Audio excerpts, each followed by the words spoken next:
The massive hall of Earth's Solar Defense Council fell silent as the holographic display flickered to life. The images showed burning cities, destroyed ships, and countless refugees fleeing in terror. Standing before the council, the Meridian ambassador's crystal-like skin had lost its usual shine, now appearing dull with exhaustion and fear. "We have lost 3 major colonies in the past month alone," the ambassador said, his translator converting his musical language into flat English. "Our people are dying. Our children are dying. We seek Earth's help, for we have heard tales of your strength." Admiral Thompson leaned forward in his chair, his weathered face showing deep concern. Around the circular table, other council members watched intently as more footage played, showing sleek, black ships tearing through Meridian defenses like paper. "These raiders," Thompson said, "how many ships do they have?" "At least 200 warships," the ambassador replied. "They strike without warning, disable our communications, and leave nothing but destruction. Our weapons cannot penetrate their shields. Our technology is peaceful, meant for trade and exploration, not war." The council members exchanged worried glances. Humanity had only joined the galactic community 30 years ago, but they had quickly earned a reputation for their unusual military thinking. Other species had thousands of years of space travel experience, yet somehow they often sought Earth's counsel in matters of defense. "The timing couldn't be worse," General Martinez muttered, pulling up data on her screen. "The First Fleet is dealing with the pirate insurgency in the Carina Arm. The Second and Third are on peacekeeping duties near the core worlds. The Fourth and Fifth are undergoing major upgrades, and the Sixth is protecting our colonies." The ambassador's crystalline form dimmed even further. "We understand if you cannot help. We will try to evacuate as many as we can before." "Now hold on just a minute," interrupted Admiral James West, who had been quietly watching from the corner. The old admiral walked to the center of the room, his artificial leg making a soft whirring sound with each step. "We do have one more fleet." Thompson's eyes widened. "James, you can't be serious." "The Seventh. That's our reserve training fleet. Half those ships are over 50 years old." West smiled, the kind of smile that had preceded many of humanity's most surprising victories. "Exactly. The raiders won't expect them. They'll see outdated technology and assume we're insulting them by sending our worst. But sometimes, old dogs have the best tricks." The council chamber burst into heated discussion. The Seventh Fleet was used primarily for training new crews and testing experimental modifications to older ship designs. It was considered the least powerful fleet in Earth's Navy, a collection of retired vessels kept operational for historical and educational purposes. "The Seventh Fleet has something unique," West continued, silencing the room. "While our modern ships rely on quantum computers and AI assistants, these old ships can be run entirely by human hands. Their weapons are simpler, yes, but sometimes simple is better. Captain Stone and his crew know every bolt and wire in those ships. They've trained for years on systems that other species consider primitive." The ambassador's crystal skin began to glow faintly with hope. "You would help us with these ships." "These ships," West said with pride, "have survived every war humanity has fought in space. We've kept them for a reason. While others chase the newest technology, we remember that victory often comes from the mind, not the machine." Thompson looked around the room, seeing the determination in his fellow council members' faces. All in favor of deploying the Seventh Fleet to assist the Meridian people. The vote was unanimous. As the ambassador bowed in gratitude, West was already sending the orders. The Seventh Fleet would depart within 24 hours, carrying with them humanity's reputation and the hopes of an entire species. In the depths of space, 40 outdated warships powered up their engines.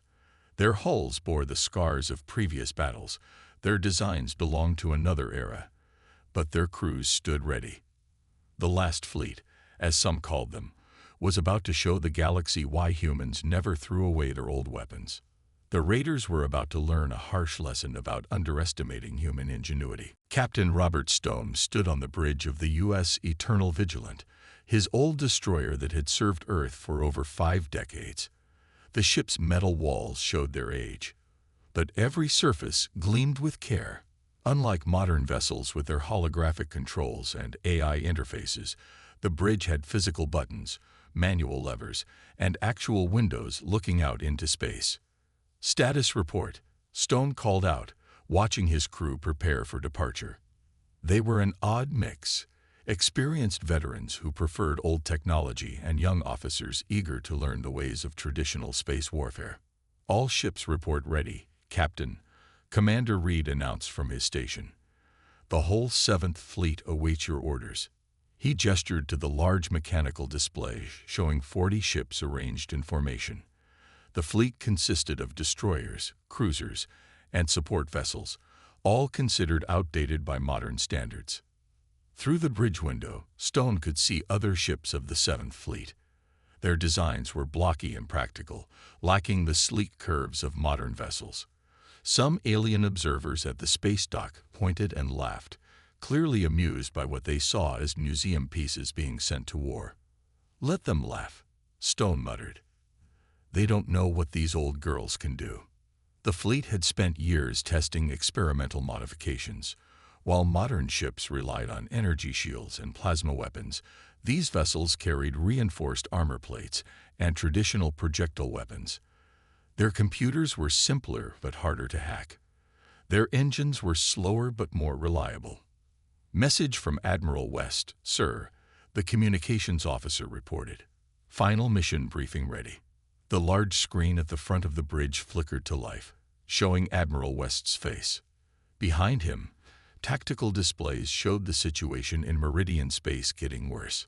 "Captain Stone," West began, "the raiders have taken another Meridian colony. Their confidence is growing. They've never faced human ships before, and they're about to learn why that was a mistake. Your fleet may be old, but you have advantages they won't expect." Stone nodded. "We've been preparing for this kind of fight, Admiral. The modifications are ready." "Good. Show them why we keep these ships around. And Captain, try not to enjoy proving them wrong too much." As the briefing ended, Stone addressed his crew and transmitted to all ships in the fleet. "I know what they're saying about us. The aliens think we're an insult, sending old ships to fight their battles. But they don't understand human thinking."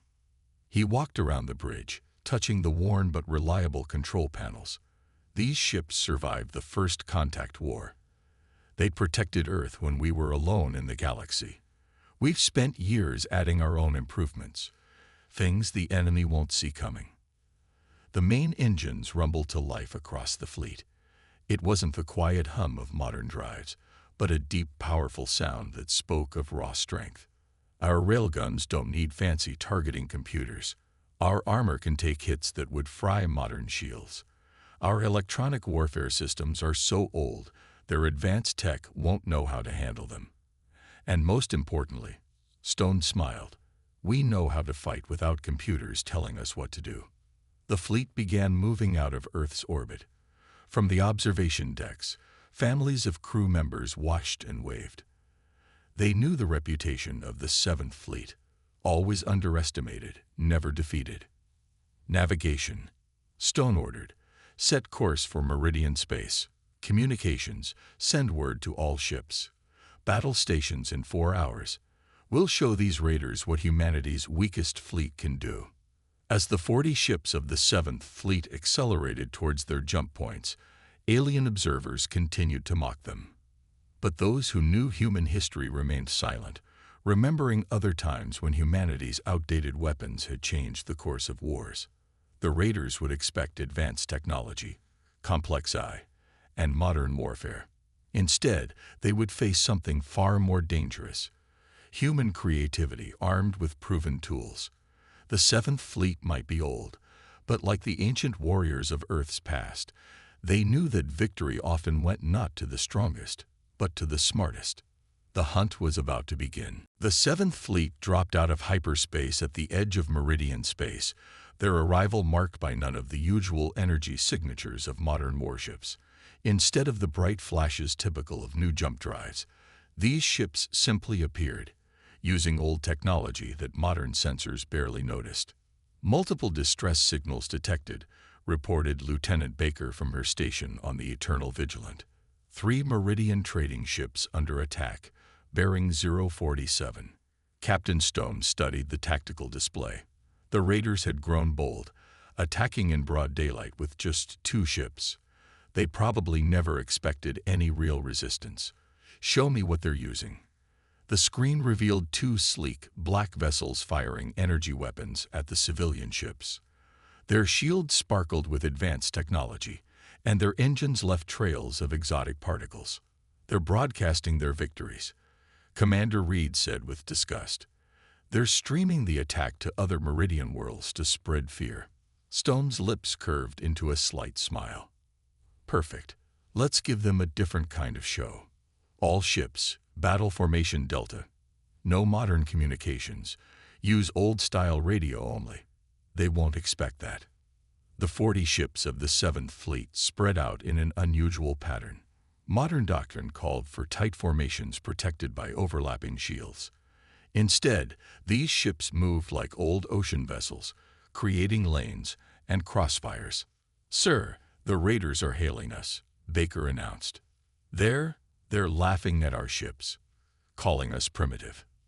Let them laugh. All ships, activate the Wolfpack protocols.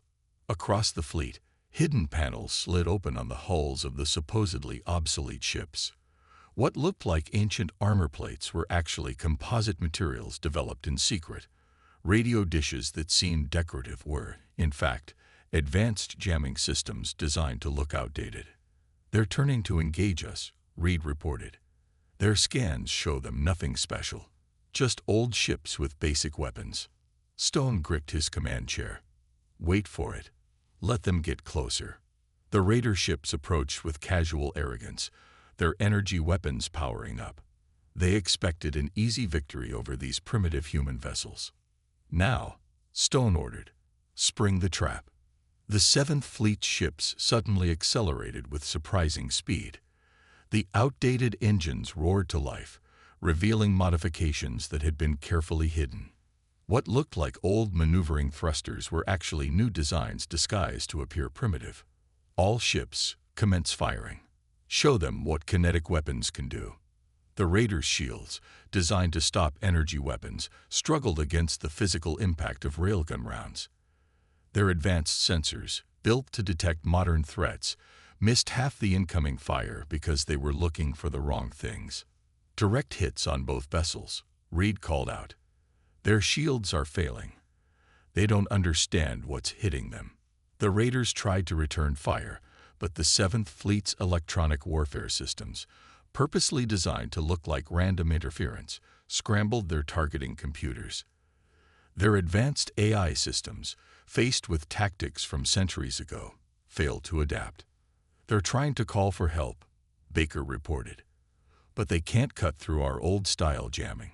Their computers don't recognize the pattern."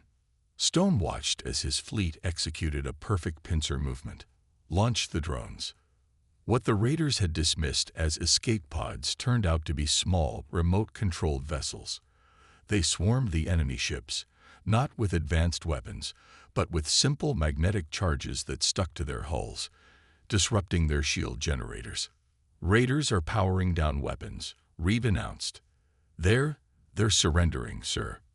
The bridge crew cheered, but Stone raised his hand for silence. "Send to all ships. This was just a test. The real battle hasn't begun. These were scouts. Their main fleet will come now, and they'll be angry." He stood and walked to the front viewport, watching as his ships moved to secure the captured raiders. The Meridian trading vessels were broadcasting thanks, their crystal hulls glowing with gratitude. "Send word to the Meridians," Stone ordered. "Tell them to spread the word.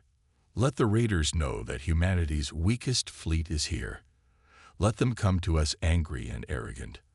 That's exactly how we want them." The 7th Fleet began fortifying their position, setting up for the bigger battle to come. They had shown just a fraction of their capabilities, just enough to make the raiders underestimate them one more time. The real show was about to begin. The raiders' main response force arrived exactly as Captain Stone had predicted. 50 warships jumped into the system, their black hulls bristling with energy weapons. Their arrival was meant to intimidate, with flashy shield displays and powerful engine signatures broadcasting their strength. They're deploying in attack formation, Commander Reed reported from his tactical station aboard the Eternal Vigilant. More ships jumping in. Count is now 75 enemy vessels. Stone remained calm, standing at his command post as he watched the tactical display. The raiders had arranged their ships in a perfect wedge formation, exactly as modern combat doctrine suggested. It was textbook. It was predictable. Message from the raider commander. Lieutenant Baker announced. They're demanding our immediate surrender. They say our primitive toys won't stand a chance against their full fleet. Send them our response, Stone ordered, just like we planned. Baker grinned as she transmitted an old Earth video clip, a short sequence from an ancient war movie showing soldiers laughing. The raiders' response was immediate and angry. Enemy fleet is powering up weapons, Reed called out. They're launching fighters. Stone pressed a button on his chair, speaking to all ships in the fleet. Remember your training. Execute Operation Thunderstorm. The 40 ships of the 7th Fleet suddenly scattered in what appeared to be chaos. To the raiders, it looked like panic, obsolete ships fleeing in disorder. But each vessel moved with precise purpose, following patterns practiced countless times. They're taking the bait, Stone observed as the raider fleet split up, chasing what they thought were easy targets. Wait for it. Wait. Now. All ships, deploy countermeasures. From the hull of every human vessel, clouds of material burst forth. To modern sensors, it looked like debris, perhaps the ships falling apart under stress. In reality, it was a specially designed mixture of metallic particles and old-style chaff. The raiders flew straight into it. Enemy targeting systems are struggling, Reed reported with satisfaction. Their advanced sensors can't compensate for the interference. They're losing lock. Stone nodded. Phase 2. All ships, activate your magnetic generators. The cloud of metallic particles suddenly came alive, energized by electromagnetic fields from the human ships. It clung to the raiders' hulls, interfering with their shield harmonics and sensor arrays. Their sophisticated systems, designed to counter modern electronic warfare, were being defeated by what amounted to magnetic dust. Direct hit on enemy flagship. Baker shouted. Their shields went down for 2 seconds. Our kinetic rounds went straight through. The battle devolved into chaos, but a chaos that the 7th Fleet had trained for. While the raiders' eyes struggled to adapt to the unconventional tactics, human crews relied on their training and instincts. Old-style radio communications, impossible to hack, kept the human fleet coordinated. They're trying to regroup, Reed warned. Picking up energy spikes. They're charging their main weapons. Exactly as expected. Stone smiled. All ships, execute maneuver break and scatter. The 7th Fleet's ships suddenly accelerated in different directions, their outdated engines revealing their true power. As the raiders fired their energy weapons, they hit nothing but empty space and clouds of charged particles that dispersed their beams. Enemy casualties mounting, Reed reported. 15 raider ships disabled, 8 destroyed.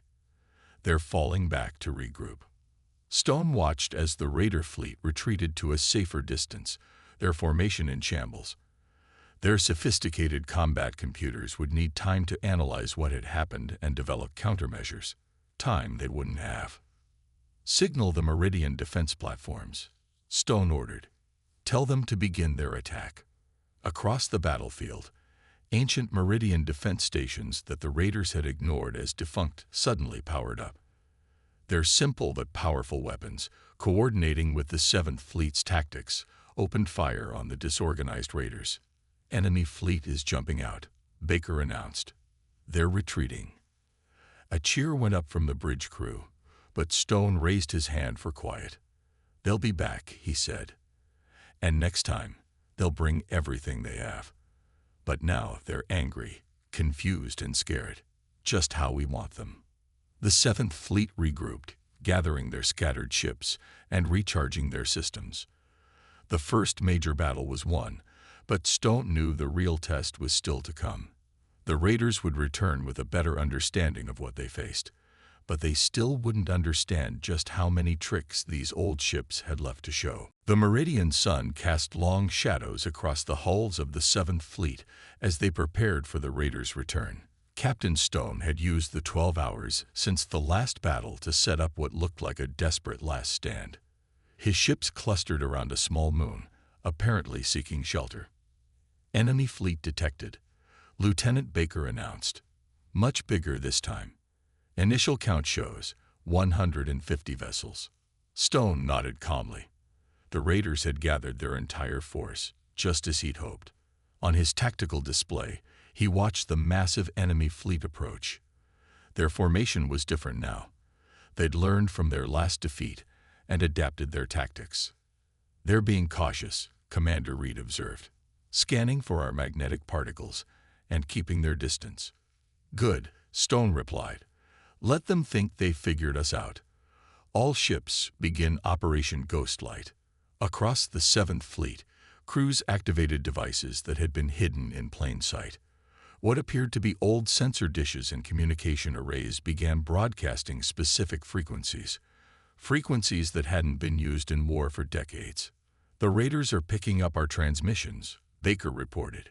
"Their computers are trying to decode them. And failing. They think we're coordinating an attack." Stone allowed himself a small smile. The transmissions were actually meaningless. Ancient TV broadcasts, radio shows, and military frequencies mixed together. But to the raiders' advanced systems, it looked like encrypted commands. "They're splitting their fleet to counter our suspected attack vectors," Reed said, falling right into position. "Now," Stone ordered, "wake up our sleeping friends." Throughout the asteroid field behind the moon, dozens of powered-down human ships suddenly came to life. The Seventh Fleet had arrived with 40 ships, but they hadn't come alone. Another 30 vessels had made the journey powered down, looking like space debris to modern sensors. "All ships, commence Operation Hammer and Anvil," Stone commanded. The raiders found themselves caught between two forces. Their sophisticated battle computers tried to adapt, but they were receiving too much conflicting data. The old ships used frequencies their systems couldn't properly track, weapons their shields weren't designed to stop, and tactics their AIs couldn't predict. "Enemy fleet is in disarray," Reed reported with satisfaction. "Their targeting systems are overwhelmed by our radio noise. They can't get clear locks." Stone watched as his trap unfolded. Launch the drones. Hundreds of small, simple drones deployed from the human ships. Unlike modern combat drones with their complex AI, these were remote-controlled by human pilots using basic radio signals. They carried no weapons, only small engines and magnetic clamps. "Drones are attaching to enemy ships," Baker called out. "Their shields aren't designed to stop physical objects moving so slowly." The drones latched onto the raiders' ships, using their magnetic clamps to disrupt shield generators and weapon systems. It was like watching history repeat itself, similar to how ancient naval divers had once attached mines to enemy ships. "Enemy vessels are losing power," Reed announced. "Their shield frequencies are destabilizing. They can't maintain their formation." Stone keyed his fleet-wide comm. "All ships, switch to conventional weapons. Fire at will." The space around the moon lit up with railgun fire and simple missile launches. The raiders' disrupted shields couldn't stop the physical projectiles. Ships that could have shrugged off energy weapons found themselves pierced by simple metal slugs accelerated to incredible speeds. "The enemy flagship is charging its main gun," Baker warned. "They're getting desperate." "Perfect," Stone replied. "Spring the final trap." The moon's surface suddenly erupted as hidden charges detonated, launching clouds of debris toward the raider fleet. Their advanced sensors, already struggling with the radio interference and drone attacks, couldn't track the thousands of fast-moving rocks. Enemy fleet is breaking formation, Reed reported. 47 ships disabled, 23 destroyed. They're beginning to retreat. Stone watched as the raiders fled, their once proud fleet now in ruins. Their remaining ships jumped away in small groups, their coordinated retreat hampered by the simple but effective tactics of the 7th Fleet. "Send word to all ships," Stone ordered. "Good work, but stay alert. Their leader is still out there with their most powerful ships. They'll be back for one final battle. And this time, they'll be fighting for revenge." The 7th Fleet regrouped, recovering their drones and preparing for the final confrontation. They had won another victory, but Stone knew the hardest fight was still to come. The raiders would return with their elite forces, and they would be done underestimating these primitive human ships. The raiders' supreme commander arrived 3 days later with their elite force, 50 of their most advanced warships led by a massive dreadnought. The black vessel was twice the size of any ship in the 7th Fleet, its hull gleaming with technology far beyond anything humanity had officially fielded. "Enemy commander is broadcasting," Lieutenant Baker announced on the bridge of the Eternal Vigilant. Playing message. A harsh voice filled the bridge. "You primitive humans have caused enough trouble. No more tricks. No more games. Surrender now, or we will destroy every ship in your fleet." Captain Stone stood from his command chair, his expression grim but determined. "Send them our response. Come and try." The massive raider dreadnought opened fire first, its main gun unleashing a beam of energy that could split a modern cruiser in half. But the 7th Fleet had already scattered, moving in patterns that looked chaotic, but were actually carefully planned. "All ships, execute final protocol," Stone ordered. "Show them everything we've got left." Across the human fleet, hidden modifications began to reveal themselves. Panels opened on every ship, exposing what looked like primitive nuclear missiles, weapons that most advanced races had abandoned centuries ago. "Enemy fleet is responding exactly as predicted," Commander Reed reported. "They're focusing their fire on our missiles, trying to shoot them down." Stone nodded. "They think they know what we're planning. Let them waste their energy. All ships, launch decoys." The nuclear missiles launched, drawing the raiders' fire. Their advanced targeting systems tracked and destroyed each missile with precise energy beams, creating spectacular explosions in space. "Enemy commander is laughing at us," Baker said. "They're mocking our primitive nuclear weapons." "Perfect," Stone replied. "While they're distracted, all ships, activate the real weapons." What the raiders had failed to notice were the small objects that had scattered among the debris of the destroyed missiles. Thousands of tiny, simple devices, each containing nothing more than a piece of reflective material and a small thruster. "Mirror arrays in position," Reed announced, waiting for the enemy flagship to fire its main gun again. They didn't have to wait long. The raider dreadnought charged its massive weapon, preparing to destroy the human fleet once and for all. The energy beam lanced out and met the cloud of mirrors. "Reflectors aligned," Reed shouted. "They're catching the beam." The simple mirrors, positioned precisely by the 7th Fleet's careful planning, caught the enemy's energy weapon and reflected it back in 1,000 different directions. The raiders' own shields, calibrated to emit energy rather than absorb it, couldn't handle the reflected power. "Direct hits across their fleet," Baker called out. "Their own weapon is burning through their shields." Stone keyed his fleet-wide comm. "All ships, commence Operation Thunderclap." The 7th Fleet's ships suddenly accelerated to full speed, their outdated engines pushing them to velocities that shocked the raiders. Each vessel had been saving power for this moment, waiting for the enemy's shields to be compromised. "Fire all remaining conventional weapons," Stone ordered. "Empty every magazine." Railguns roared, and kinetic projectiles streaked across space. The raiders' weakened shields couldn't stop the barrage. Their advanced armor, designed to disperse energy weapons, cracked under the impact of simple metal slugs moving at relativistic speeds. Enemy flagship is trying to retreat, Reed reported. Their jump drive is powering up.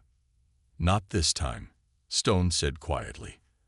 Activate the gravity anchors. Hidden among the debris of battle, old human satellites activated their gravity generators. The technology was centuries out of date, but that made it impossible for modern sensors to detect. The raiders found their ships suddenly caught in overlapping gravity fields, unable to achieve the stability needed for a jump. Their flagship is struck, Baker announced. Multiple hits on their bridge section. They're surrendering, Captain. The massive raider dreadnought's lights flickered and died, its once proud hull now scared and broken. Across the battlefield, the remaining raider ships powered down their weapons. Accepting defeat, Stone watched as the battle ended, his old ship creaking around him. The Seventh Fleet had proven that humanity's museum pieces were far more dangerous than anyone had suspected. They had faced the galaxy's most advanced raiders and won, not with superior technology, but with strategy, deception, and the clever use of simple tools. The Meridian people were saved, and the galaxy learned a valuable lesson. Never underestimate human ingenuity, no matter how old their ships might be. 3 months after the final battle, the Eternal Vigilant led the Seventh Fleet in a victory parade through Meridian space. The old ships, their battle scars now worn proudly, moved past cheering crowds of Meridians gathered in space stations and ships to celebrate their saviors. Captain Stone stood on his bridge, watching crystal structures on nearby Meridian stations pulse with colors of joy and gratitude. The formations spelled out "thank you" in multiple languages, including English.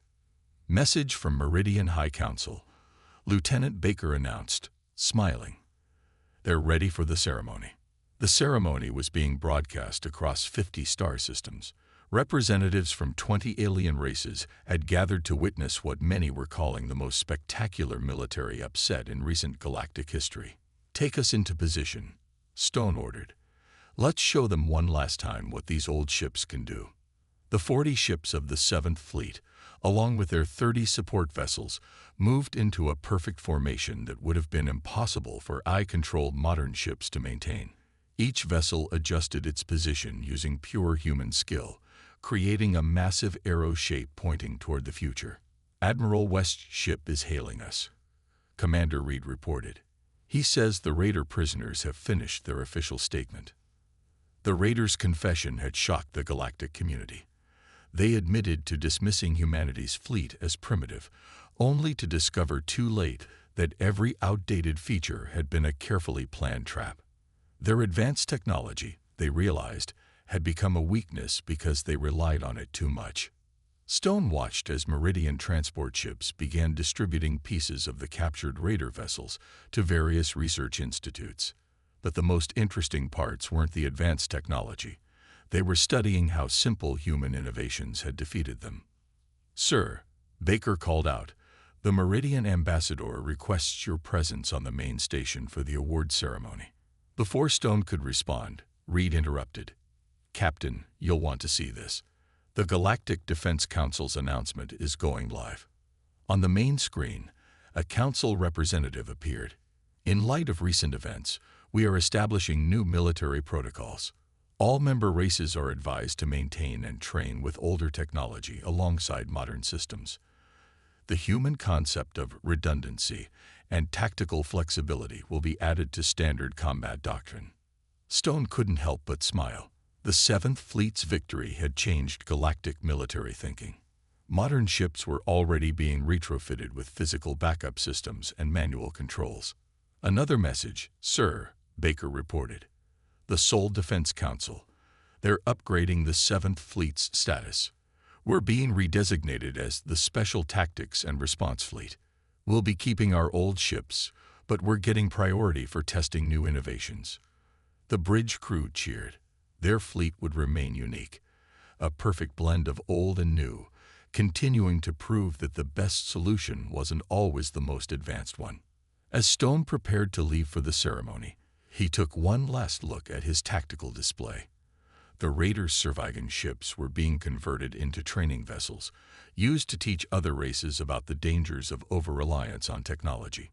The Meridian people were already building their own hybrid defense fleet, combining their advanced crystal technology with simple human innovations. "Send to all ships," Stone ordered. "It has been my highest honor to serve with this fleet.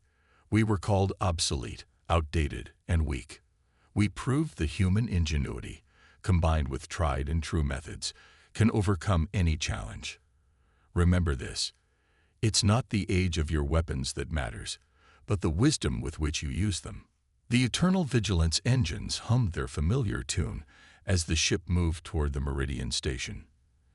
In the distance, new ships were already under construction. Vessels that combined modern technology with manual backups, advanced AI with human control systems, and sophisticated weapons with simple but effective alternatives. The Seventh Fleet's legacy would live on, teaching the galaxy that sometimes the best path forward means remembering the lessons of the past.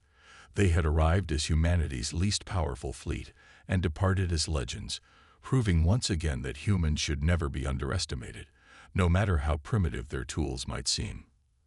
As Stone left his bridge, he patted the old ship's bulkhead. The Eternal Vigilant creaked in response, a sound that now echoed through the galaxy as a reminder. Never judge the strength of humans by the age of their ships.